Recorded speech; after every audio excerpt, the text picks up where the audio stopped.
Ladies and gentlemen, thank you for tuning in to the channel. Today we will examine the structure, mission, and potential of the presidential protection architecture surrounding President Ibrahim Traore, as well as the opportunities and risks inherent in safeguarding his person and office in the current security environment of Burkina Faso. President Traoré, who assumed power following the 2022 coup, has emphasized national security and institutional protection as key elements of his agenda. Given the multiple threats facing the country, terrorism, insurgency, internal instability, his personal security is not just a matter of protocol, but of strategic state continuity. Burkina Faso is facing a significant insurgency and jihadist threat in its northern and eastern regions. This makes the security of the central leadership especially important. President Traoré has already initiated reforms of the security forces, including the creation of a new, rapid intervention formation, the Special Rapid Intervention Brigade, tasked with protecting institutions and senior officials, in addition to counter-terror operations.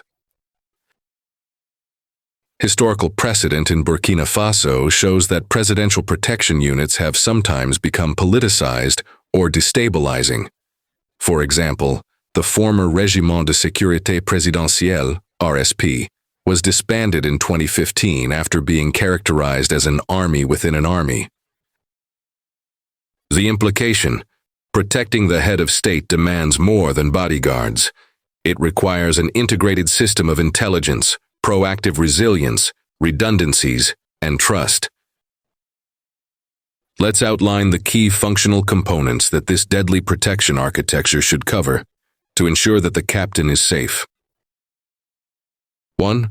Close protection detail. The immediate unit surrounding the president. Travel security, residential security, ceremonial events, rapid evacuation plans.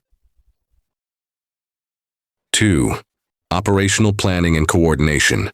Threat assessments, advanced reconnaissance for movements, coordination with intelligence services and local security forces. 3. Physical security and infrastructure, secure residence, safe transportation, armored vehicles, convoy protocols, perimeter control of official buildings. 4. Layered defense, concentric security, outer perimeter, intermediate defenses, police gendarmerie, inner circle, personal detail. 5. Intelligence and early warning, monitoring internal plots, insurgent threats, foreign influence operations that may target the president or regime leadership. 6. Crisis management and continuity, evacuation routes, secure communication, backup leadership arrangements, and ensuring the president's protection is part of state continuity planning. In Burkina Faso, with President Traoré emphasizing institutional protection, the emphasis should also include protecting state institutions alongside protecting the individual president. The creation of the Special Rapid Intervention Brigade reflects that orientation. Let's consider the advantages and opportunities that the current environment affords. President Traoré's focus on security reform means the protection architecture can be built more deliberately, rather than inheriting it entirely from prior regimes. This presents an opportunity for modernization. The establishment of the Special Rapid Intervention Brigade provides a framework that can be leveraged for presidential protection tasks, especially securing institutions and high-profile individuals. Because the threat level is recognized, terrorism, insurgency, internal coup risk, there is political will to allocate resources and attention to the president's security. Building a credible protection unit enhances regime legitimacy. A visibly protected, stable head of state signals control and continuity, which matters domestically and externally. The possibility of integrating international cooperation, for example training, equipment, opens avenues for improved capabilities, though this must be managed carefully with respect to sovereignty. President Ibrahim Traore's close and deadly bodyguards have several significant risks that must be acknowledged. Insurgent or terrorist threat. The president's mobility, public appearances, and travel create exposure. Insurgents may seek symbolic or high-value targets. Internal insecurity or coup risk. In Burkina Faso's history, protection units themselves have been implicated in power struggles, e.g., the RSP. Ensuring loyalty and proper chain of command is essential. Resource constraints and training. Ensuring the protection unit is properly trained, equipped, armored vehicles, secure comms, surveillance, can be challenging in a resource-limited environment. President Ibrahim Traore has so far managed to equip his protection unit with more advanced arms from Burkina Faso partners such as Russia, China, Turkey, among others. Intelligence weaknesses that this unit is taking seriously. Early warning is only as good as the intelligence infrastructure. If the protection unit lacks timely information on internal plots or external threats, it remains vulnerable. Public perception and legitimacy. If the protection unit becomes seen as a regime militia, rather than impartial protectors of the state, it can erode legitimacy. Burkina Faso's protection units are now acknowledged by the Burkinabe, according to what they have already done, to neutralize various militant groups. Over-centralization or single point of failure. If the entire protective architecture is built around a single individual without institutional redundancy, the risk of system collapse increases if that individual is captured, incapacitated, or isolated. The protection unit is well distributed across various ministers that are properly executing their designated work for the West African country. Balance between visibility and secrecy. The president must engage publicly to maintain legitimacy, yet too much visibility increases risk. Too much secrecy may undermine transparency and trust.